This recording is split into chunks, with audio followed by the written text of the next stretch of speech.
Hello, and thank you for joining me for IEC 200. I'm on vacation this summer, so I'm going to be coming at you with some background from the ocean and actually the swimming pool. So you're going to hear lots of children playing in the background, and I intentionally wanted you to hear that.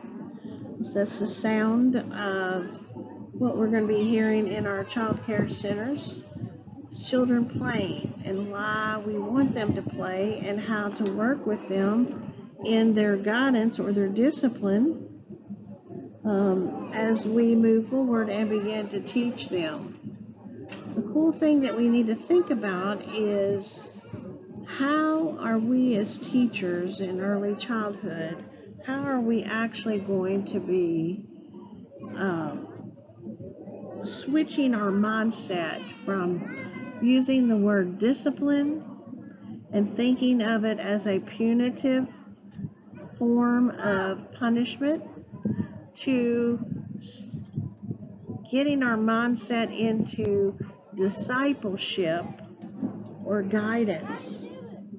So we're going to use the words discipleship and guidance as an opposite of discipline because it is opposite in our mindsets. We're not talking about parental mindsets here. We're talking about mindsets of teachers. You know, the mindset of a teacher has to be different from a mindset of a parent because a parent has the right and the ability to decide which type of discipline or guidance that they want to administer. But in early childhood education, when we as teachers walk into a classroom, we don't have a choice. NACCE, our mother of education, early childhood education, tells us and requires us to use the word guidance. That concept comes from the basic form of discipleship, which is similar to you taking on the same type of role as, number one, you don't punish children in your classroom. You don't administer punitive outcomes with children, but that you guide them in the appropriate outcomes or toward the appropriate outcomes.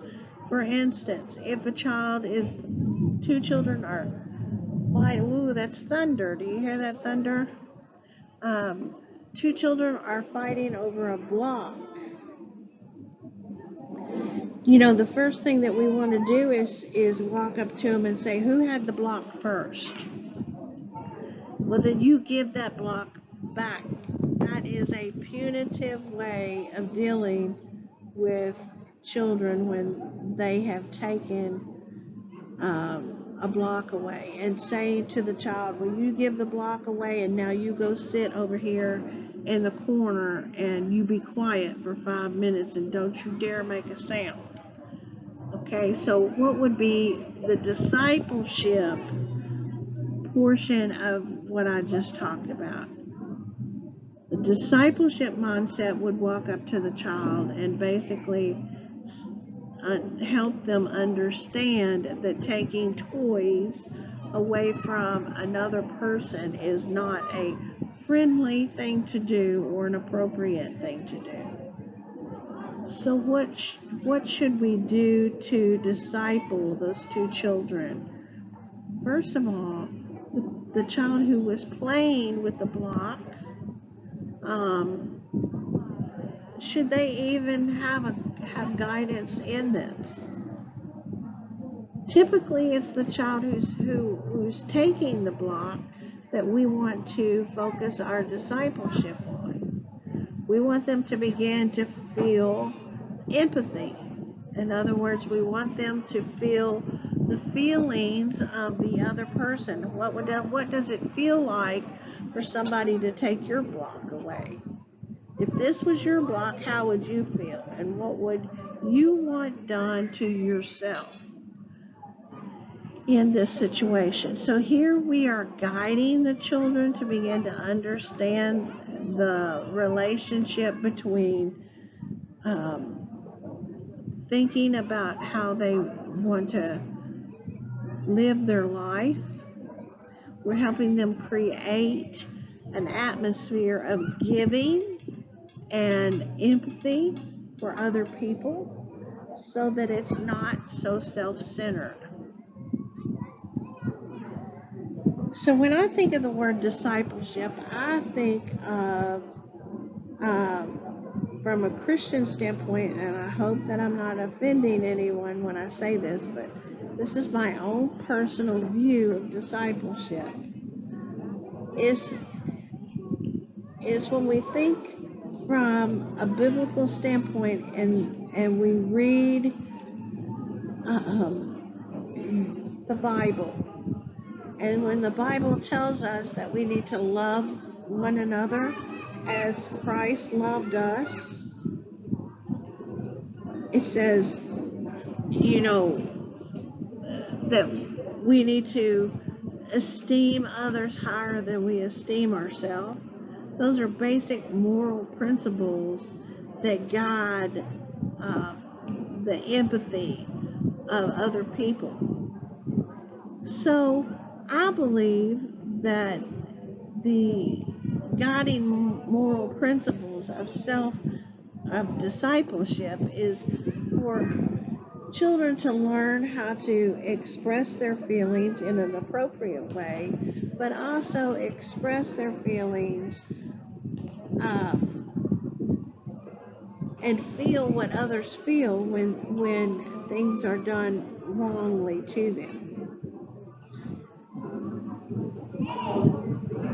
So in discipleship, I think of it as in this situation with the block, is that the child who took the block needs to understand how this other child feels when the block was taken away. And then what could we do to correct the situation? Could we give them their block back? Could we have another block of the same kind in the center to eliminate the aggression toward that one blue block?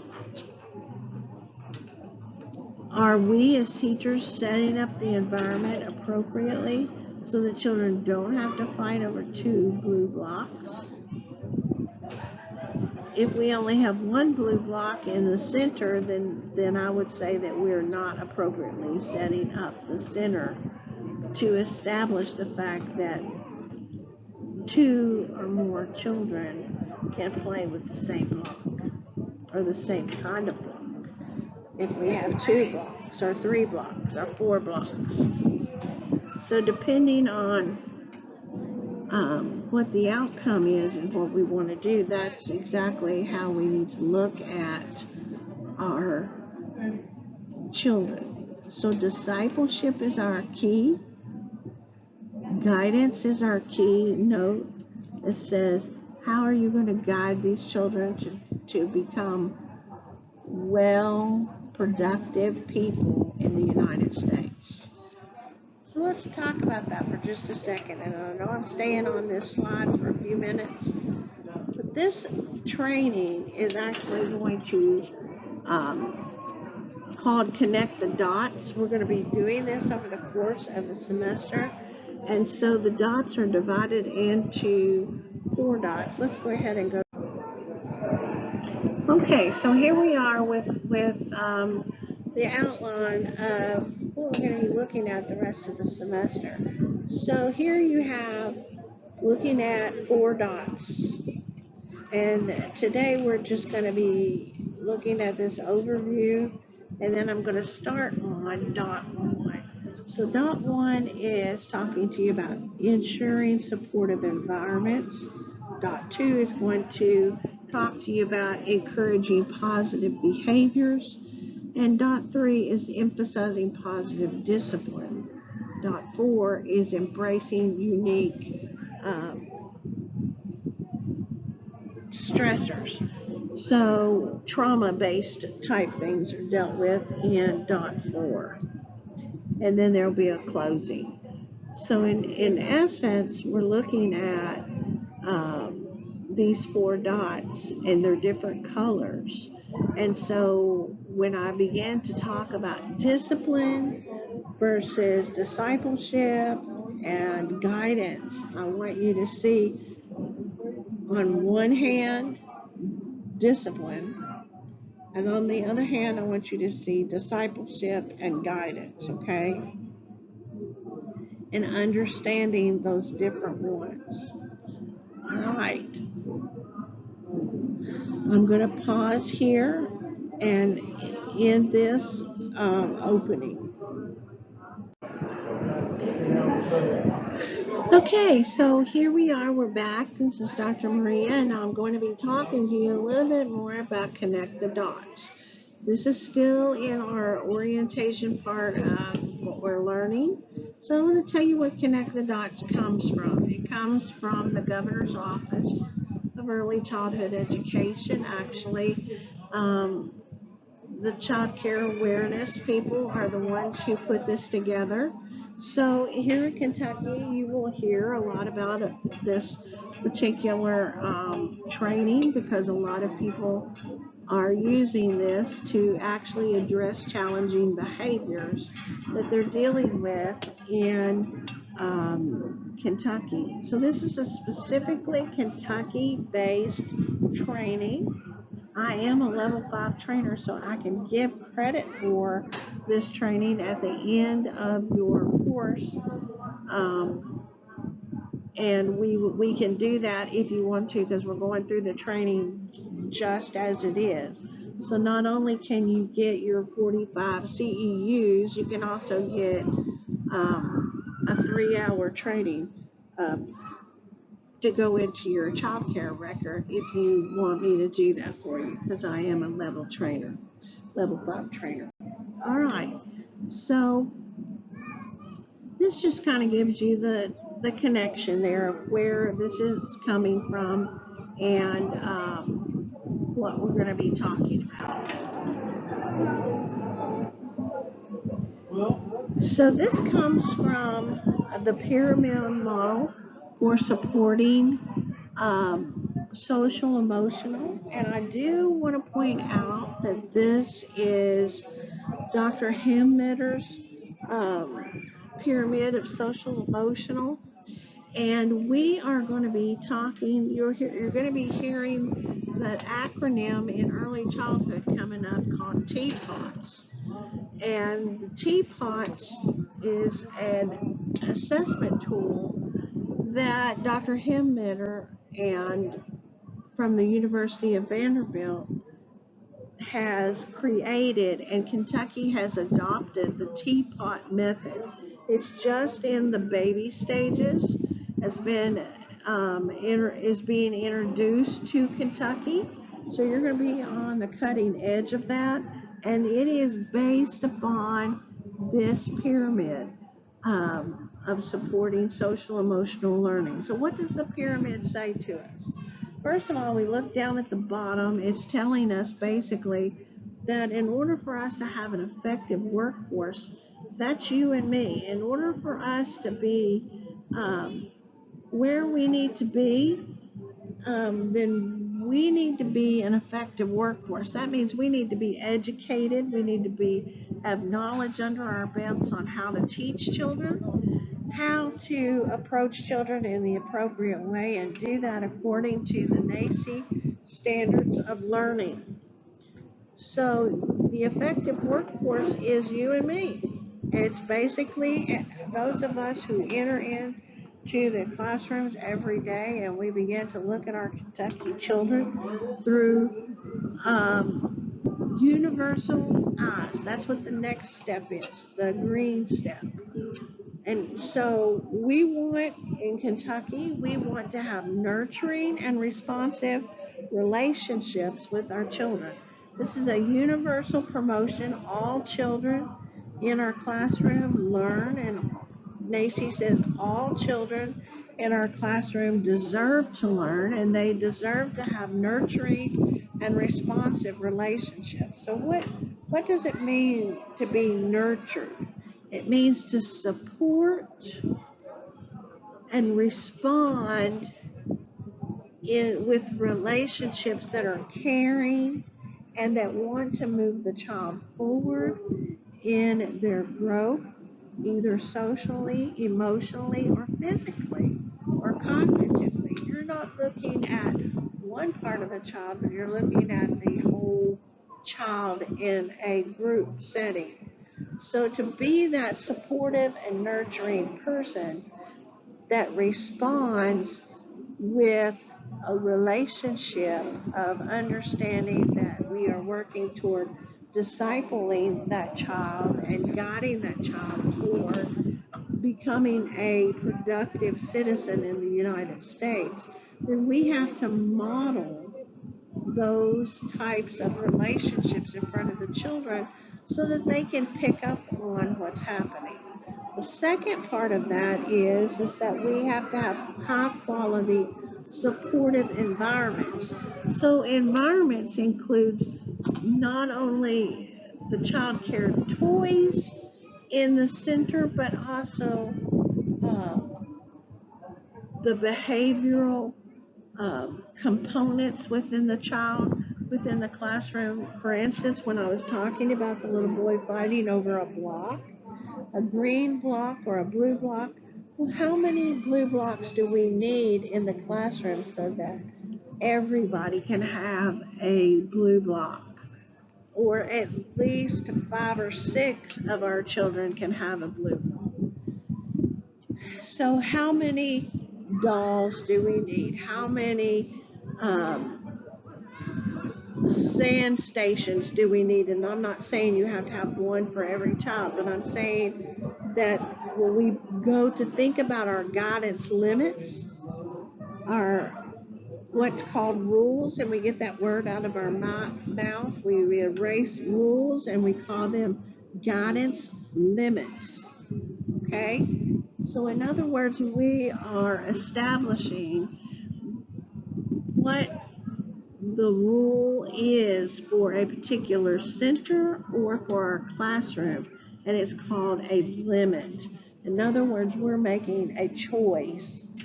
We're making good choices as adults so that we can place those choices in children so that they can act out those good choices over and over and over, calling that practice of good choices. And what happens when we practice good habits or good choices, and a lot of times research tells us that it takes at least 20 times or 25 times to repeat a behavior before it becomes something that is innate, or that is, when I say that it just becomes a responsive nature. In other words, we can't model something one time and expect children to get it. We have to model that same behavior 25 times in front of them. They have to participate in that model. That's what I'm calling high quality early childhood environments that promote positive outcomes for children and who have that nurturing and responsive relationships that we're looking for. So effective workforce says that we've got to have those nurturing, responsive relationships and also the high quality supportive environments. That is a universal thing that's all across America. NACCE has put that in as that is the bottom level that they are going to accept, nothing else. All right, so the next thing is there comes a next layer, or we call that the secondary prevention for some children. So some children just need some targeted social emotional supports. I'm here at Jekyll Island, Georgia is where I'm at, and I'm here for a conference. And so last night I took care of several children and helped, and there were 3 other adults with me, and we had 12 children that we were taking care of for a 2 hour space time.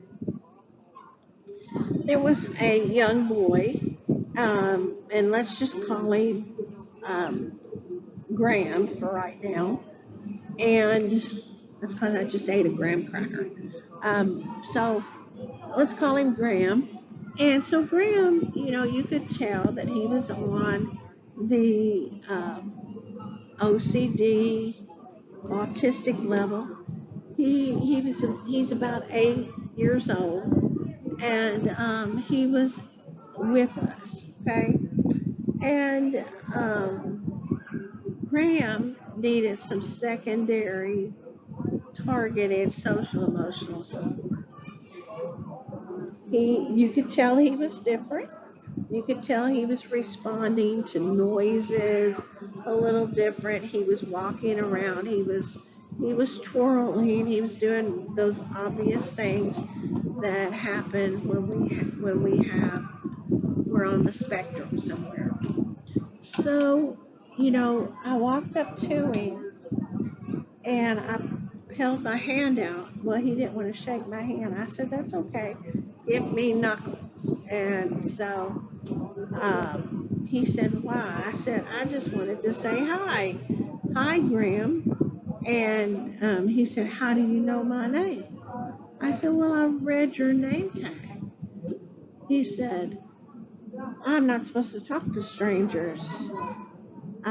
I said, "Okay, that is very true. And I am a stranger. Let me introduce myself and tell you why I'm here." So I said, "Hello, I'm Dr. Maria." And I said, "I'm here to help with the conference. And since your mom is in the conference with your dad, then I have been asked to help take care of you." And I said, "Do you know my friend Margietta?" And he said, "Yes." And so I said, "Well, let's go over here and ask Margietta if she knows who I am to make sure that you feel safe." He said, "Okay." So we walk over there and I say, "Margietta, Graham doesn't want to talk to strangers." And I said, and I'm very proud of him for that. Okay, so what am I doing? I'm discipling Graham because he has made it known that he's not supposed to talk to strangers, and I'm nurturing his positive choice, supporting him in that. I'm not disciplining him, but I'm guiding him to where he should feel comfortable with his choice that he's made and that it's a good choice for him. And so Margietta said, "Graham, this is Dr. Maria, and she's here helping me tonight, and you should feel free to talk to her. She's a good friend of mine." And he went on to tell Graham that I worked at a college and that I taught college teachers how to teach. And so Graham said, "Oh, can I shake your hand?" And I said, "Yes, sir."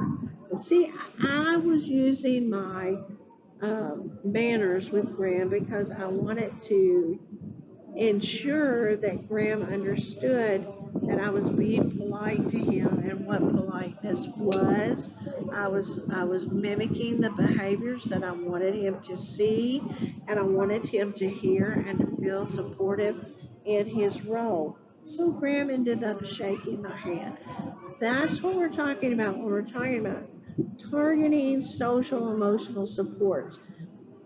For instance, I gave you just an example of a kid that was on the spectrum that was 8 years old. But what about a kid that's on the spectrum that's 2 years old? And how would you handle that a little differently? Well, again, you're going to be looking at the developmental stages, and that's why it's so important for you. Before you take IEC 200, you should have had IEC 130, which is child development. Some of you are in IEC 130 along with guidance, and that's fine. But IEC 130 is your foundational baseline for understanding and learning child development. From conception all the way through the teenage years and up to an adult. So the developmental targeted social emotional support is going to be different for a 1-year-old versus a 2-year-old, a 3-year-old, a 4-year-old, or just like Graham at age 8. So that is the third level of the pyramid. Now let's look at the top level.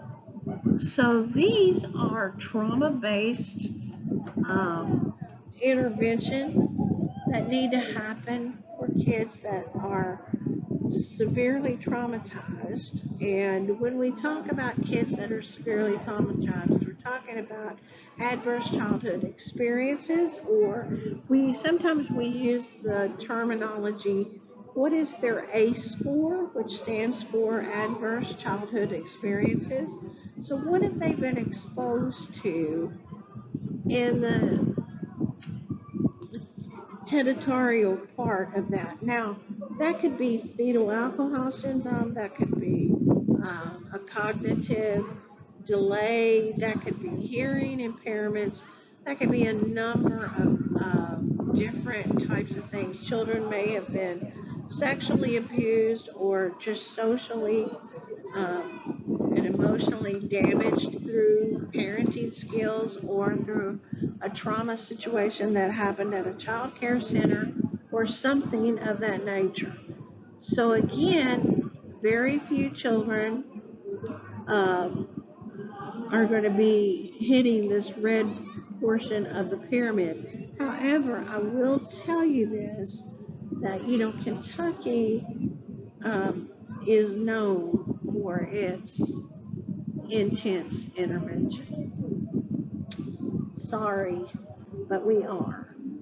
And when I say that, I say, Kentucky brags and says, 51% of our children are ready to go into kindergarten and learn how to read.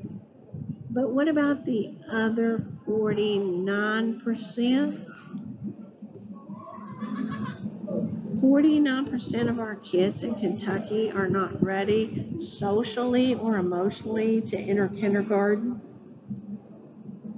because of social emotional delays, or they have severe ACE scores already by the time they're 5 years old. And they're coming through our preschool.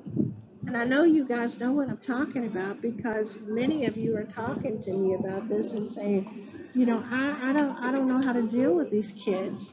I don't know how to deal with COVID kids that are now 3, 4, and 5 years old. See, our COVID kids are just now entering into public school.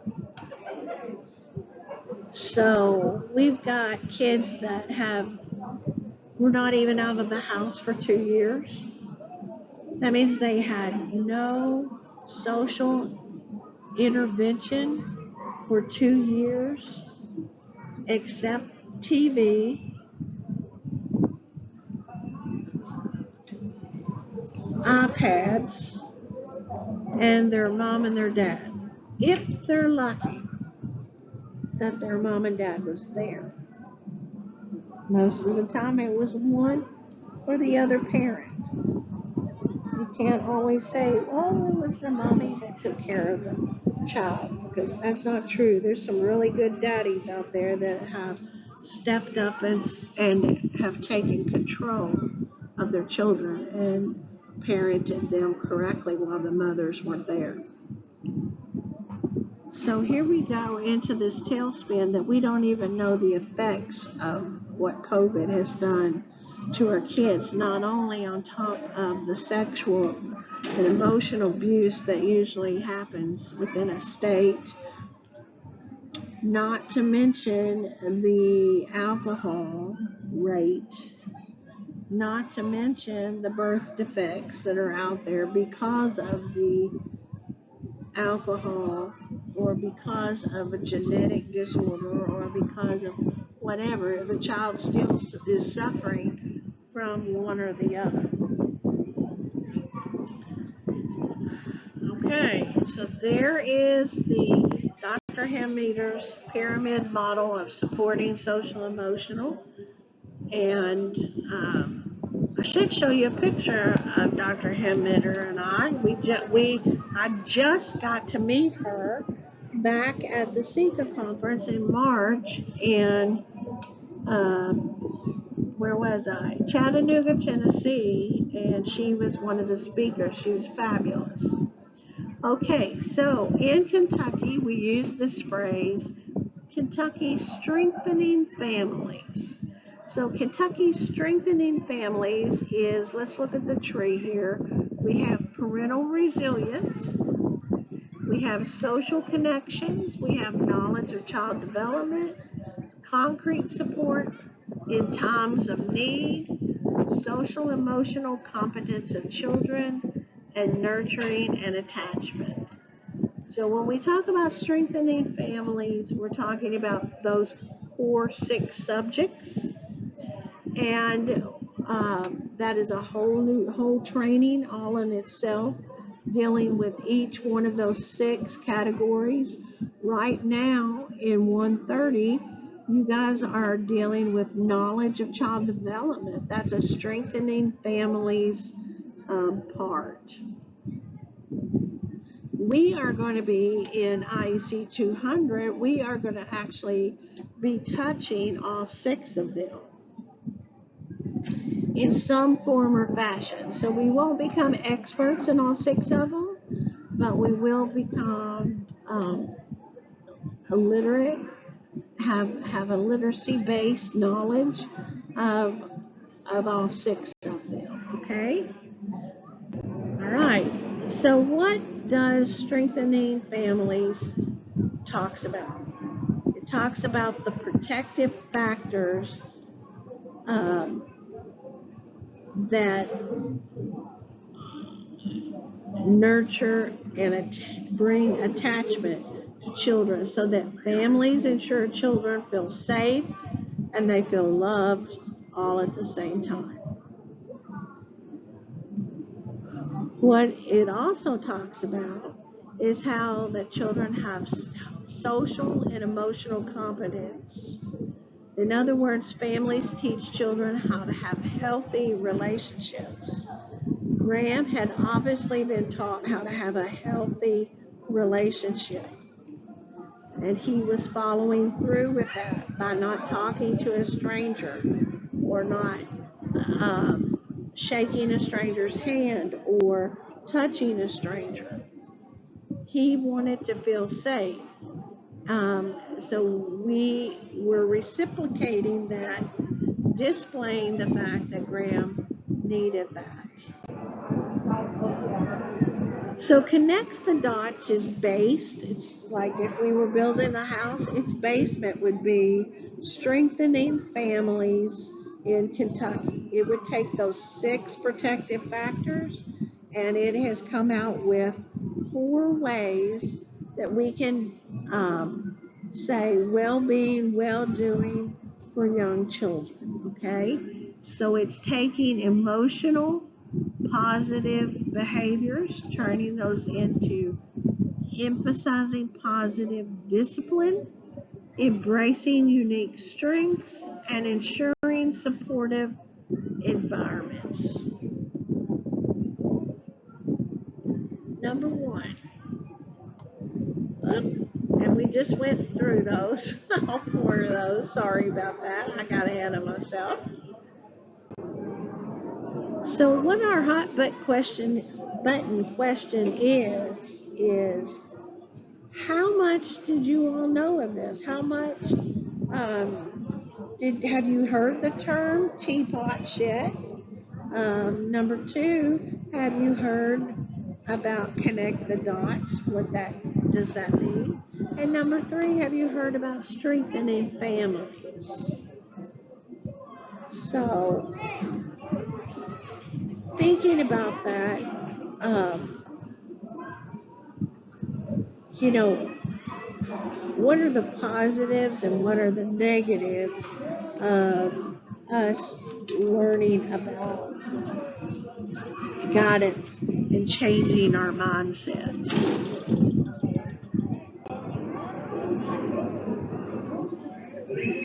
Changing our mindset is extremely, extremely important, because when the next meltdown hits in the classroom, are you going to feel prepared, empathetic, and calm? Or are you going to have a meltdown too? In other words, which behavior are you going to disciple or guide this child into? Having a more of a meltdown, or creating this calm and empathetic and successful little human being that is socially, emotionally intact?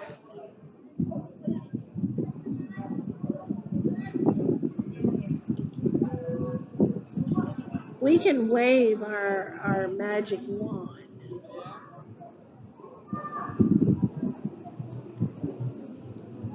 but that's not what we want to do. We don't want a child to just fall to pieces on us, but we want a child to be able to be that calm person. So you don't have BAD responses, because you'll learn how to connect the dots and have the child become productive. That's what I want for you. So no more bad responses. BAD. Let's think of it like this. Bewildered. A bewildered response is, I just give up. I could care less. Whatever you're gonna do in the classroom, by golly, you just do it. I've had a bad day, so my teaching thing says, forget it. I'm done. You have got to be prepared with options and ready to go when the behaviors happen in your classroom. In other words, you've got to take care of yourself socially and emotionally before you even go into the classroom. So if you don't, you're going to be bewildered. You're just going to say, well, I just give up. And you're not going to be prepared. Or maybe you're going to become agitated and just grit your teeth and say, oh my gosh, I just can't believe this is happening again. How many times a day are you going to throw this fit? I'm so tired of you throwing this fit over and over and over. How are you going to prepare socially and emotionally to be empathetic, calm, and decisive so that you can model the right behavior for that child? Remember, no more bewilderment, no more agitated. And what's the last one? Default to pleading. Will you please stop crying? Will you please, please, please? I saw this little boy today at lunch, and he was wanting to go to the beach so bad. He kept saying to his mommy, who were Spanish speaking, vamos, vamos, vamos, let's go, let's go. And finally he started stomping his feet. Vamos, vamos, let's go, he said. His mommy turned around and she said, will you please be quiet? quiet for 5 minutes, she had defaulted to pleading. And I'm sure, rightfully so, when a child, sometimes they don't give up as quick as adults do. But we have to have meaningful, teachable moments for them, and we have to be ready to actually default in that. So no more BAD responses, no more bewildered, agitated, or default to pleading responses in our classrooms. But we need to go in our classrooms prepared with options, ready to go. We need to be socially and emotionally prepared ourselves to be empathetic, calm, and decisive. And we need to have meaningful, teachable moments ready to say, here we are, we're ready to teach. We're ready to teach.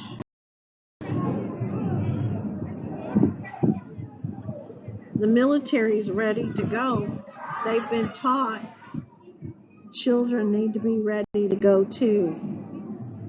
Their brains have to be wired, and they are wired through the time that we get them when they're 6 weeks old, all the way till they go into kindergarten.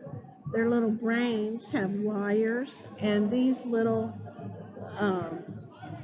parts of their brain have to make connections, and those connections fire every time that we do a positive or a negative, bad response. The brain can either be wired to positive or it can be wired to negative.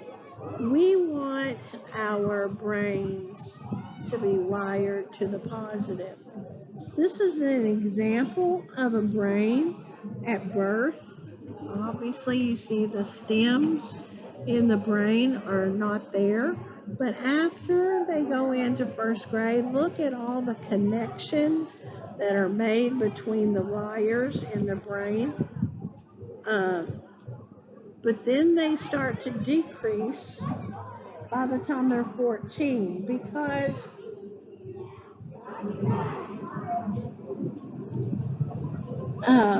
when your brain, by the time you're 5, your brain has developed to its full potential, and whatever you touched on during that time, and you have your wires, then pruning begins to start in the brain. And I'm sure you've heard that concept from Psychology 110. Hopefully, if not, you need to go back and review that, because pruning does begin in the brain, and that's what's happened as you grow older. So the brain is connecting lots of experiences, and we call this the architecture of brain development, basically. So this comes from the Harvard University Child of Developing, the Center on Developing the Developing Child, and they say there's 3 core concepts in early childhood development. We know that challenging behaviors are going to happen because something needs connecting. We know that. But what are we going to do to help prevent that? How are we going to take their brain and actually make stair steps toward building positive connections to the downstairs of the brain? Kids can go into survival mode, but if we take that survival mode and we connect those with their emotions, and we create positive behaviors with their emotions, and we link those to positive outcomes, we are changing the trajectory of the brain. In other words, we're changing the architecture of the brain. And then once that architecture is developed, in other words, after that 25 times of the children understanding a positive guidance technique, then they learn how to problem solve. That is the ultimate step in preparation of brain connections and architecture. We don't want them to stay in survival mode all of their life. That's what a temper tantrum is survival mode. A connection is, oh, well, if I can go over here and get the other blue block, then maybe Johnny and I can play. That's making a connection. And then following through would be, how do you problem solve and coming up with a different behavior. Maybe Johnny and I can take the blocks and build a house together. That's a problem solving way of thinking about that. So when we're in survival mode, they call this the flight to fight. The fight to flight mode. In other words, that's all you're doing. You are fighting to survive. That's it. No, but we want to take it to the next level, don't we? We want to know, how do I feel? How can I belong?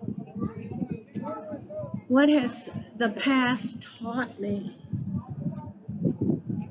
And then what should I do? What are my options? What needs to change? What needs to stay? Sometimes when we're in situations where we often think that we're wrong, my umbrella just flew away.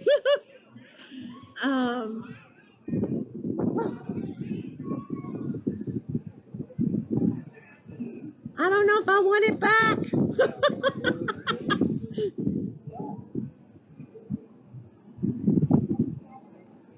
Oh my gosh.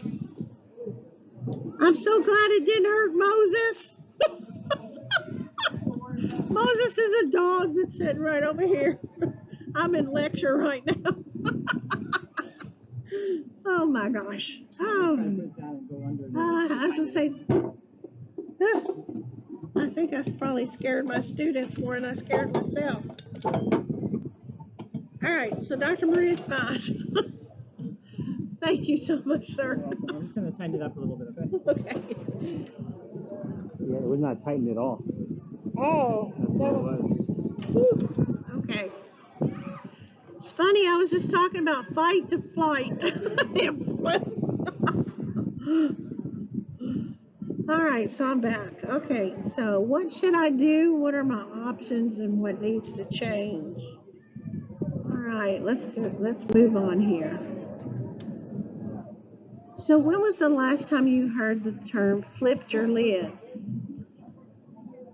Well, this is where when we think about it in the brain, this is where your brain gets stuck in that fight or flight survival, and you don't know how to get it unstuck. Children do the same thing. They don't know how to get it unstuck. And so a lot of times that temper tantrum just keeps going and going and going, because obviously, and it's starting to rain here, obviously that's what happens in those types of situations. So we want to try to get the kids out of the survival mode and make that connection. That's so that they're not just flipping their lids over and over and over, but they are actually making a connection to get out. And then coming up with how do I fix this? How do I have the capacity in my brain to make that connection happen and then problem solve what's happening? So how many of you all have ever flipped your lid? How many of you have gotten caught in that survival mode and just didn't know how to get out of the situation? It just happened to me last week. I was going along just being perfectly happy. It was summertime. You know, my the classes, IEC 130, 120, and 200 had started. Everything was going great. Then we ended up with this big problem with our textbook, and I just came totally unglued. I mean, I was just lift my lid. Well, I just was like, what do I do? What do I do? What do I do? And then all of a sudden, my mom, Miss Bonnie, she is my mom, she said, Maria, calm down. You know what to do. Get the Pearson people on the phone and get it fixed. And I'm like, oh, I just got to work through this. It's no big deal that I'm on vacation. I can do exactly what I do when I'm not on vacation versus sitting in the office versus on the beach. I mean, I can do this. So sometimes in the midst of your traumatic situation, you just have to get your head screwed on straight and move past so that you can get into that, make that connection, and then problem solve. That's what we're talking about. It's the same thing. Process is the same thing for adults as it is for children. So your aha moment. My job is to recognize difficult behavior can have a positive outcome. My job is to recognize difficult behavior as a child telling me he or she needs social emotional skills to solve problems. Just like Dr. Maria had last week with the book. Okay? It's about coaching. It's about being the child's coach in the classroom and not controlling everything that has a habit. We don't have to march down the hallway one right after another as long as we're walking in a line and being quiet and keeping our hands to ourselves. We're not robots, right?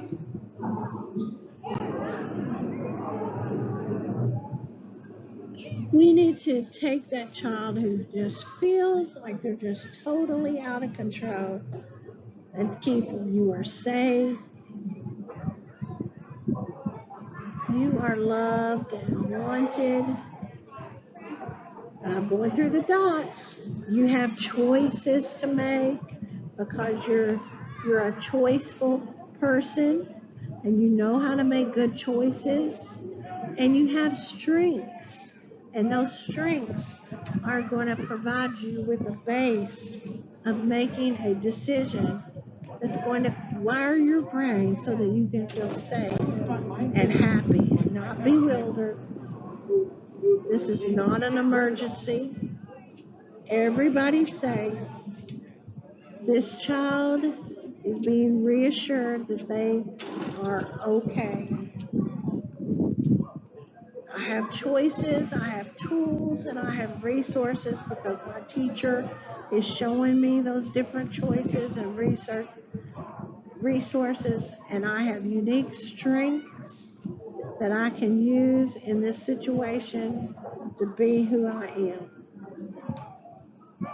To be that child that I am supposed to be. To be that productive citizen of the United States of America.